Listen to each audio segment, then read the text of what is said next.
தொழுகை என்பது பாட்டு குரான் ஓதலாங்களா? பெரிய சூறா ஓதுறது விருப்பம். அதாவது பார்த்து குரானை தொழுதுகிட்டு இருக்கிறோம், பார்த்துக்கிட்டே இப்படி குரானை ஓதலாமா அப்படிங்கிறது கேள்வி. ரசூல் ஸல்லல்லாஹு அலைஹி வஸல்லம் பார்த்து கண்டிப்பா ஓதிருக்க மாட்டாங்க, உங்களுக்கு ஆதாரம் தேவையில்லை. ஏன்னா உங்களுக்கு பார்த்து ஓத தெரியாது.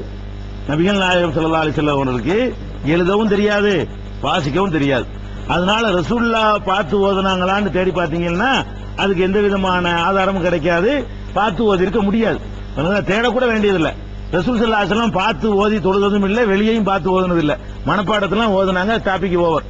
இப்ப நம்ம ஓதலாமா? ரசூல் ஸல்லல்லாஹு தெரியாதனால ஓதல, நமக்கு பார்த்து ஓத தெரியும், ஓதலாமான்னு கேட்டா அல்லாஹ் குர்ஆன்ல நமக்கு என்ன சொல்றான்னு கேட்டா, தொழுகையில் நிற்கும் பொழுது ஃபக்ரவு மா தயஸ்ஸர மினல் குர்ஆன், குர்ஆன்ல இயன்றதை ஓதுங்கள். அவ்வளவு ஓதணும், அவ்வளவுதான்.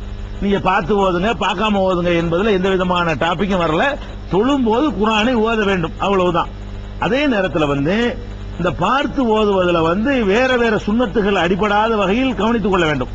பார்த்து ஓதுறோம், முன்னாடி ஒரு ஸ்கிரீன்ல அப்படி எழுதி வச்சிருக்குது, அதை பார்த்து ஓதுறோம்னு வைங்களேன், அதுல தொழுகையுடைய எந்த ஒரு அடிப்படையும் பாதிக்கப்படல. அல்லது முன்னாடி இப்படி கம்ப்யூட்டர் ஸ்கிரீன்ல ஒவ்வொரு பேஜா போற மாதிரி நம்ம ப்ரோக்ராம் பண்ணிட்டு வச்சோம்னா அது பாட்டு ஓடிக்கிட்டே இருக்கும். ஒரு முழு பக்கராவும் என்ன செய்யலாம், ஓதி முடிக்கலாம். அது பாட்டுக்கு தன்னால அப்படிலாம் ஓதுறவங்க எல்லாம் இருக்கிறாங்க. அப்படி ஓதுனா அது ஒரு வகை. ஆனால் இப்படி பேப்பர் இப்படி வச்சுக்கிட்டு நீங்க ஓதுனீங்கன்னு சொன்னா தொழுகையில் ஒரு சுண்ணத்து விடுறீங்க. இப்ப தொழுகையில சுண்ணத்து என்ன? நிற்கும் போது கையை இப்படி வைக்கணும், குனியும் போது இப்படி கையை வைக்கணுங்கிற முறையெல்லாம் இருக்கிறது.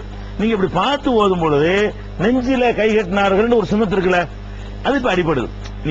நீங்க புஸ்தகத்தை பார்த்து ஓதினீர்களே, ஆனால் அப்ப என்னவாகுது, உங்களுக்கு அந்த இப்படி இந்த கையை கட்டினாங்கன்னு வருதுல, அது ஒரு சுன்னத். அந்த சுண்ணத்தை விட்டு விட்டு நீங்கள் தொழுததாக ஒரு மிஸ்டேக், ஒரு மார்க்கு குறைவு ஏற்படும். அதனால நீங்க பார்த்து ஓத நினைச்சீங்கன்னா இந்த மாதிரி இந்த ஸ்டாண்ட் மாதிரி போட்டு அதை நல்லா பெருசா எழுதி வைத்துக் கொண்டு அல்ல குர்ஆனை ஒரு குறிப்பிட்ட சூறா பார்க்காம பெரிய சூறா ஓத நினைக்கிறீங்களா, அப்படி பண்ணிக்கலாம். ஆனா ஒரு பக்கம் தான் ஓத முடியும், பேப்பர்ல ஓதுனா அப்புறம் பிறகு ஒரு ஆளு வேணும் உனக்குதா, அப்படிலாம் இருக்கிறது. அது மாதிரி கம்ப்யூட்டரா இருந்தா பிரச்சனை இல்லை, முன்னாடி போட்டு வைத்துக் கொண்டு அதை அந்த டயத்தை பிக்ஸ் பண்ணிட்டோம்னா தானா ஒரு பக்கமா என்ன செய்யும், மாறிக்கிட்டே இருக்கும். பார்த்து ஓதணும், பார்த்து ஓதுறதுக்கு எந்த தடையும் கிடையாது, ஓதணும் அவ்வளவுதான். மனப்பாடம் பண்ணி ஓதலாம், பார்த்து ஓதலாம். இந்த சுண்ணத்து விடுபடுது என்ற ஒரு குறை வருகிறது. ஆனால் இந்த குறையை அலட்சியப்படுத்தி விட்டு பல பகுதிகள் அப்படி செய்யறாங்க.